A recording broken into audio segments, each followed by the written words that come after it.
আসসালামু আলাইকুম। সবাই কেমন আছেন? আশা করি সবাই ভালো আছেন। আজ আপনাদের জন্য নিয়ে এসেছি গল্পের ৩ নম্বর পর্ব। আশা করি গল্পটি আপনাদের ভালো লাগবে। তাহলে চলুন শুরু করা যাক। এখনও উনি পড়ে পড়ে ঘুমোচ্ছেন। আরও বেশ কিছুক্ষণ আমি বসে রইলাম জানালার দিকে তাকিয়ে। প্রকৃতির মাঝে আবার নিজেকে হারিয়ে ফেললাম। এতটাই মুগ্ধ হয়ে বাহিরের দৃশ্য দেখছি যে বাস্তবের সাথে কোনো সংযোগ নেই আমার। হঠাৎ আমি কিছু বুঝে ওঠার আগেই কেউ একজন আমাকে পেছন থেকে গলা জড়িয়ে ধরলো। জড়িয়ে ধরে আমার মাথায় চুমো খেলো। ধীরে ধীরে একটা হাত আমার ঘাড় বেয়ে আমার হাত স্পর্শ করে। হাতের আঙ্গুলে আঙ্গুল গলিয়ে দিয়ে মুঠিবদ্ধ করে মুখের কাছে এনে চুমো খায়। আমার মাথায় আবার চুমো দেয়। আচমকা কেউ এভাবে জড়িয়ে ধরে চুমো খাওয়াতে আমার সারা শরীর কেঁপে ওঠে। সাথে ভয়ও পেয়েছি একটু। আমি এবার নিজেকে ছাড়াতে উদ্যত হব। তখনই উনি বলে, গুড মর্নিং। এবার আর আমার বুঝতে বাকি রইল না কে আমাকে জড়িয়ে ধরেছে। আমি তৎক্ষণাৎ নিজেকে ছাড়িয়ে উঠে দাঁড়ালাম। আমাকে এমন করে উঠে দাঁড়াতে দেখে জিলু বলে, কি হলো? আপনি অমন করে দাঁড়িয়ে গেলেন কেন? ভয় পেয়েছেন বুঝি? সত্যি বলতে আমার খুব রাগ হচ্ছে। উনি এরকম গায়ে পড়া স্বভাবের কেন? আমি রাগে চেঁচিয়ে বললাম, ব্যাপার কি আপনার? বলা নেই কোয়া নেই, এভাবে কেউ কাউকে পেছন থেকে জড়িয়ে ধরে? উফ, ভয় পেয়ে গিয়েছিলাম আমি। আর আপনার মতলব কি? আমাকে একটু বলবেন? কেন বারবার আপনি এমন করছেন আমার সাথে? কাল রাতেও আপনি আমার সাথে এমন করেছেন, এখন আবার। আচ্ছা, কি বোঝাতে চাইছেন আপনি? জিলু বলে, আরে আপনি এত রেগে যাচ্ছেন কেন?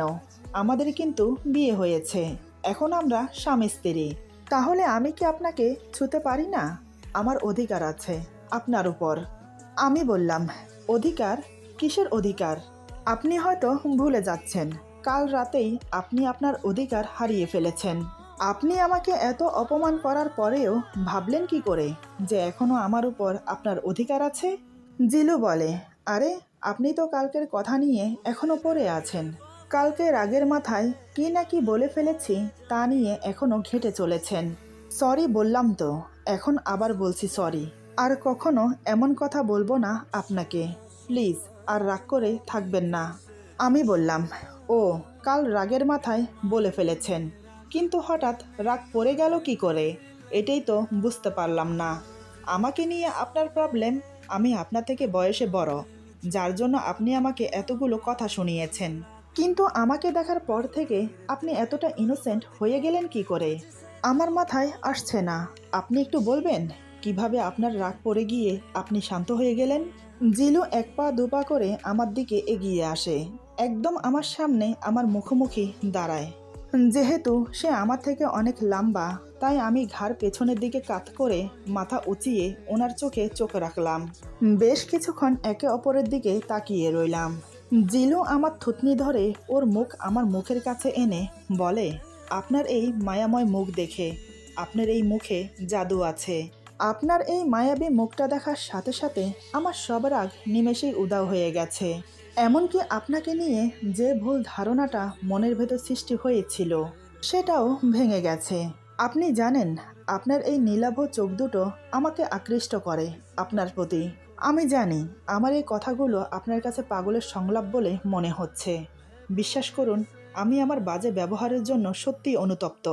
আমি বললাম, বলা হয়ে গেছে নাকি আরও কিছু বলার বাকি আছে? তবে আমি আপনার হাবভাব বেশ বুঝতে পারছি। আমার থেকে আপনার কি চাই? আমার এই সৌন্দর্য, আমার এই সুন্দর ফিগার আপনাকে মুগ্ধ করেছে, তাই আপনি বারবার আমাকে ছুতে চাইছেন। কি তাই তো? আমার এই দেহটার প্রতি লোভ আপনার, না?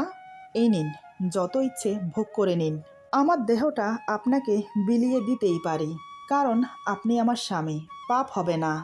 কথাগুলো বলতে বলতে হিজাবের মতো পরে থাকা ওড়নাটা খুলে ফেললাম।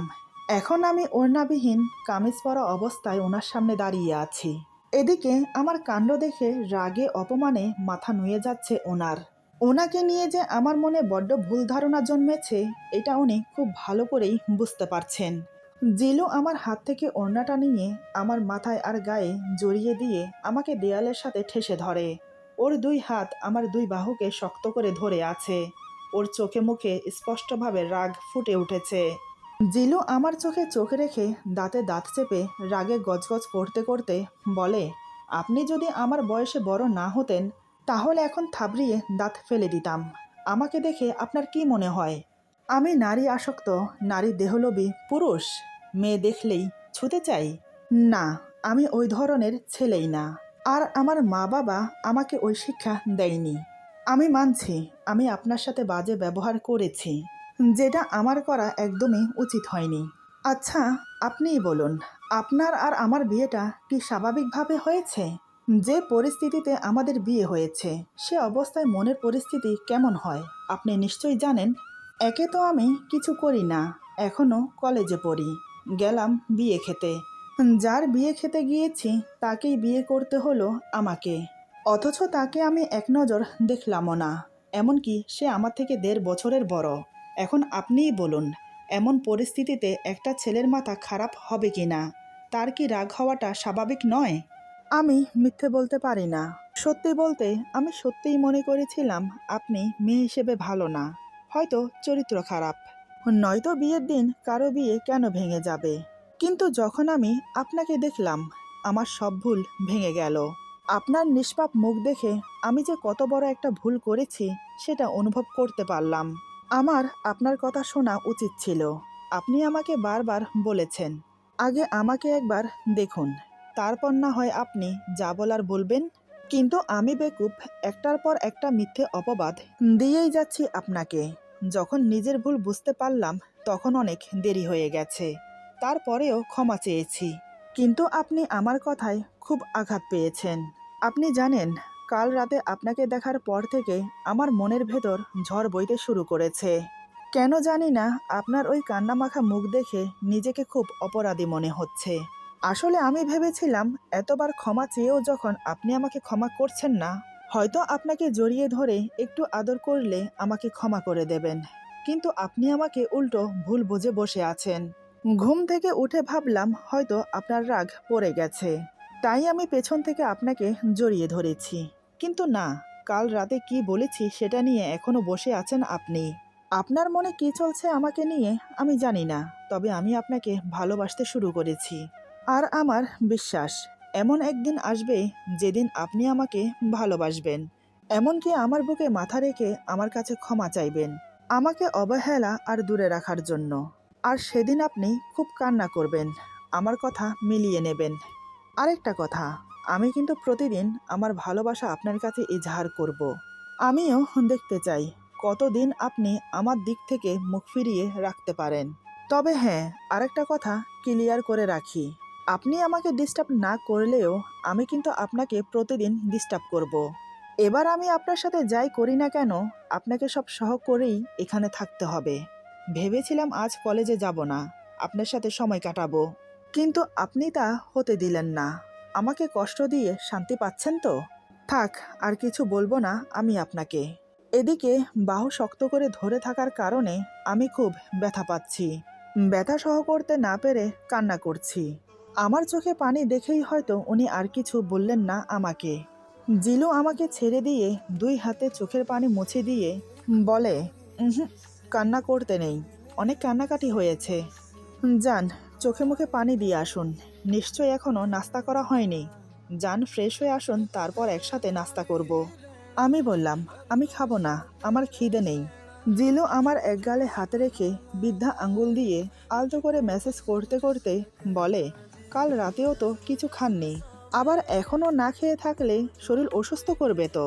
আমার উপরের রাগটা খাবারের উপরে না করে আমার উপরেই না হয় বরাদ্দ থাকুক। যান, ফ্রেশ হয়ে আসেন।" আমি এবার জিলুর চোখের দিকে তাকালাম। দেখি জিলু অপলক্ষীনভাবে আমার দিকে তাকিয়ে আছে। আমি কিছু না বলে খুঁড়িয়ে খুঁড়িয়ে ওয়াশরুমে যেতে চাইলে জিলু আমার বাহু ধরে দাঁড় করিয়ে দেয়। কিন্তু হঠাৎ বাহুতে হাত দেওয়াতে আমি ব্যথায় কুকিয়ে উঠি। জিলু ব্যতিব্যস্ত হয়ে বলে, "কি হয়েছে?" আমি বললাম, "কিছু না। আসলে একটু আগে আমার 2 বাহুতে শক্ত করে চেপে ধরার কারণে ব্যথা পেয়েছি। এখন উনি যখন আবার সেই জায়গায় হাত দিয়েছে তাই আবার ব্যথায় টনটন করে উঠল।" জিলু বলে, "কি হয়েছে? আমাকে দেখান, আমি দেখি তো।" আমি বললাম তো কিছু হয়নি। কেন বারবার একই কথা বলছেন? যে কয়দিন এখানে আছি আমাকে আমার মতো থাকতে দিন না, প্লিজ, আপনার কাছে অনুরোধ করছি। বারবার আমাকে এভাবে হেনস্থা করবেন না। কথাগুলো বলে নিজেকে ছাড়িয়ে ওয়াশরুমে চলে গেলাম। জিলু শুধু চেয়ে চেয়ে আমার চলে যাওয়া দেখলো। জিলু মনে মনে বলে, আমার বউটা দেখছি যেমন রাগী তেমন আবার ঘাড়তারা। এর রাগ ভাঙাতে আমাকে বেগ পেতে হবে। তবে আমি হাল ছাড়ার পাত্র না। একটা কবিতা আছে না, পারিব না এই কথাটি বলিও না আর, একবার না পারিলে দেখো শতবার, 10 জনে পারে যাহা তুমিও পারিবে তাহা, তাই আমিও হাল ছাড়ব না। তুমি ভেবো না প্রিয়তমা, তুমি যেমন আমিও ঠিক নিজেকে তেমন ভাবেই তৈরি করব। কথাগুলো ভেবে মনে মনে হাসছে। বেশ কিছুক্ষণ পর ফ্রেশ হয়ে বেরিয়ে এলাম। এরপর জিলু ফ্রেশ হতে চলে গেল। অনেকক্ষণ পর বেরিয়ে এলো। এতক্ষণ ও খেয়াল করেনি। হঠাৎ করে চোখে পড়ল আমার পায়ের দিকে। পায়ের কাটা স্থান থেকে আবার রক্ত পড়ছে। পায়ে ব্যথা করছে সেটা অনুভব করতে পারছি আমি, কিন্তু পা থেকে যে রক্ত পড়ছে সেটা আমি দেখিনি। জিলু বলে, এ কি, আপনার পায়ে থেকে তো আবার রক্ত পড়ছে, দেখি তো আবার কি হয়েছে। ওনার কথা শুনে আমি পায়ের দিকে তাকালাম। দেখি সত্যিই রক্ত পড়ছে। এদিকে জিলু এসে আমার পায়ে হাত দিতে চাইলে আমি ওনাকে বাধা দিয়ে বললাম, আপনি দয়া করে আমার থেকে দূরে থাকুন প্লিজ, আমারটা আমি দেখে নেব। জিলু আমার দিকে এক নজর তাকিয়ে রুম থেকে বেরিয়ে গেল। কোথায় গেল ঠিক বুঝতে পারলাম না। এদিকে জিলু নিচে গিয়ে দেখে মা ড্রয়িং রুমে বসে আছে। মার কাছে গিয়ে জিলু বলে, মা, আমার ফোনটা মনে হয় গাড়িতে রয়ে গেছে, তুমি একটু ডাক্তারকে ফোন করো তো। ডাক্তারের কথা শুনে মা একটু ঘাবড়ে যায়। মা বলে, ডাক্তার? সাত সকালে ডাক্তার কেন, কি হয়েছে? জিলু বলে, কাল অসাবধানতায় আমার হাতে লেগে কাচের জগ পরে ভেঙে যায়। তোমার বৌমা না দেখে পা দিয়ে ফেলে, তাতেই ওর পায়ে কাচ ফুটে যায়। যদিও কালকে রাতে কাচ বের করে ব্যান্ডেজ করা হয়েছিল, কিন্তু আজ সকালে কাটা স্থান থেকে আবার রক্ত পড়ছে। মা বলে, বলিস কি রে, এই নে ফোন, তুই ফোন কর, আমি গিয়ে দেখি মেয়েটা কি অবস্থায় আছে। এই বলে মা জিলুকে ফোন দিয়ে উপরে চলে এলো। জিলু ডাক্তারকে ফোন করতে করতে বাহিরে চলে গেল। গাড়ি থেকে নিজের ফোনটা নিয়ে আবার উপরে চলে এলো। এরপর রুমে এসে দেখে মা আমার পায়ের ব্যান্ডেজ খুলে পা ড্রেসিং করে দিচ্ছে ডেটল দিয়ে। এটা দেখে তো জিলু অবাক। জিলু মনে মনে বলে, কাল রাত থেকে আজ সকাল পর্যন্ত এতবার আমি ব্যান্ডেজ করতে চাইলাম, অথচ আমাকে দিল না, কিন্তু এখন দিব্যি মাকে ধরতে দিল। আমাকে দিলে কি হতো, আমি তো ওর স্বামী। জিলু দরজার কাছে দাঁড়িয়ে দাঁড়িয়ে কথাগুলো ভাবছে আর আমার দিকে তাকিয়ে আছে। বেশ কিছুক্ষণ পর ডাক্তার এলো। ডাক্তার এসে পায়ে ব্যান্ডেজ করে কিছু মেডিসিন দিয়ে চলে গেল। যাওয়ার সময় বলে গেল ব্যান্ডেজ যেন পানি না লাগাই। মা ঘরের অবস্থা দেখে শিখাকে ডাক দিল। মায়ের ডাক শুনে শিখা রুমে আসে। রুমে এসে আমাকে দেখে অবাক হয়ে যায়। শিখা বলে, খালাম্মা, উনি কেডা? মা বলে, এটা তোর ভাবি, মানে তোর ভাইয়ার বউ। মায়ের মুখে এই কথা শুনে তো সে আরো অবাক হয়ে যায়। সে এটা ভেবে পাচ্ছে না বিয়ে করলো কখন আর বউ আনলো কখন। শিখাকে অবাক হয়ে তাকিয়ে থাকতে দেখে মা বলে, কিরে, তুই অমন করে হাঁ করে কি দেখছিস? শিখা মাথা চুলকিয়ে বলে, না মানে, ভাবি তো সুন্দর আছে, কিন্তু বিয়ে করলো কখন আর বউ আনলো কখন হেডেই বুঝতাছি না। মা হেসে বলে, কাল রাতেই বিয়ে করে বউ নিয়ে এসেছে। এখন তুই তাড়াতাড়ি ঘরটা একটু পরিষ্কার করে দে তো। তবে সাবধানে, পুরো ঘরে কাচ বিক্রি আছে, সাবধানে ঝাড়ু দে আগে। শিখা ঘর পরিষ্কার করার পর মা আর শিখা চলে গেল। বেশ কিছুক্ষণ পর শিখাকে পাঠিয়ে দিল নাস্তা নিয়ে। শিখা নাস্তা রেখে চলে গেল। জিলু এতক্ষণ ধরে ফোন দেখছিল। শিখা নাস্তা দিয়ে যাওয়ার পর সে এসে খাটে বসে। আমার দিকে তাকিয়ে বলে, এটা কি হলো? আমি ওনার দিকে তাকিয়ে বললাম, কোনটা? জিলু বলে, আমাকে পা ব্যান্ডেজ করতে দিলেন না কেন? মাকে তো দিব্যি ধরতে দিলেন। আমি বললাম, আমার ইচ্ছে। জিলু বলে, আমার ইচ্ছে মানে? বললেই হলো আমার ইচ্ছে। এটা ভুলে যাবেন না, মায়ের থেকে কিন্তু আমার অধিকার বেশি আপনার উপর, কারণ আমি আপনার স্বামী। আমি বললাম, সামান্য একটু পা কেটেছে দেখে পায়ে ব্যান্ডেজ করার জন্য কতবার আগ বাড়িয়ে আসছেন, শুধুমাত্র পায়ে ব্যান্ডেজ করে দেওয়ার জন্য, এতে আপনার অধিকার খাটাচ্ছেন। কিন্তু কাল রাতে যখন আপনার থেকে 1.5 বছরের বড় বলে এতগুলো বাজে কথা বললেন আমার চরিত্র নিয়ে, এমনকি আমার ফ্যামিলির চরিত্র নিয়ে, তখন এই দায়িত্ব, কর্তব্য, অধিকার কোথায় ছিল? যখন আপনার কথাগুলো আমার এই মনটাকে ক্ষতবিক্ষত করছিল, তখন আপনার স্বামীর অধিকার কোথায় ছিল? কাল যখন আমার বিয়েটা ভেঙে গেল, তখন আপনি জানেন, এক নিমেষে আমার স্বপ্ন, আশা, আকাঙ্ক্ষা ভেঙে তছনছ হয়ে যায়। আমার মনটা ভেঙে গেল। বিয়ের দিন একটা মেয়ের বিয়ে ভেঙে যাওয়া, সেটা যে কতটা বেদনাদায়ক তা আপনি বুঝবেন না। যখন আপনার সাথে আমার বিয়ের কথা হচ্ছে, তখন আমি শুনতে পাই যে আপনি আমার থেকে বয়সে ছোট। ব্যাপারটা নিয়ে আমি খুব গিল্টি ফিল করছিলাম। তবে বিশ্বাস করুন, আমার 1%ও এই বিয়েতে মত ছিল না। কিন্তু আমি সেটা কাউকে বলতে পারিনি। কারণ মা বাবা, দাদা দাদু, বাড়ির শুদ্ধ সবাই এই বিয়েতে সহমত। তাই আমি আর না করতে পারিনি। আমি ভেবেছিলাম আপনার সহমতে এই বিয়ে হচ্ছে। আমি যদি জানতাম আপনাকে জোর করে এই বিয়েতে রাজি করানো হয়েছে, তাহলে আমি কখনোই বিয়েতে রাজি হতাম না। কিন্তু কাল রাতে আপনার কথাগুলো আমার মনটাকে আরও ভেঙে দিয়েছে।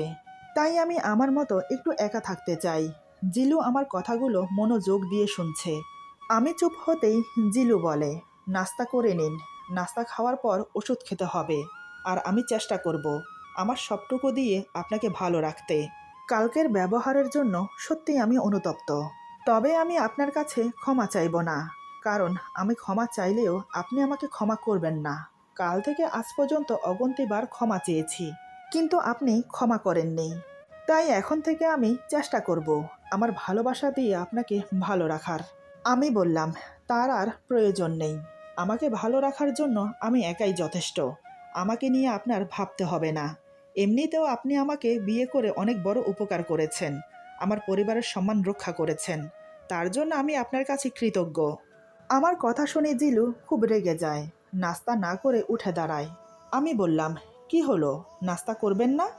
জিলু আমার দিকে তাকিয়ে বলে, না, আপনার কথা শুনে খাওয়ার ইচ্ছেটাই মরে গেছে। আচ্ছা, কি ভাবেন আপনি নিজেকে? স্বর্গের হুর নাকি কোনো রাজ্যের রাজকন্যা? এমন ভাব নিচ্ছেন, মনে হচ্ছে এই পৃথিবীতে শুধু আপনিই একজন সুন্দরী। আপনার মাঝে কোনো কমন সেন্স আছে? একটা মানুষ ভুল করতেই পারে, তার জন্য সেই মানুষটা আপনার কাছে ক্ষমা চাইছে। আর আপনি কি না ভাব নিয়েই যাচ্ছেন। ওই বেচারা ভালোই করেছে আপনাকে বিয়ে না করে। অ্যাটলিস্ট আপনার প্যারা থেকে বেঁচে গেছে।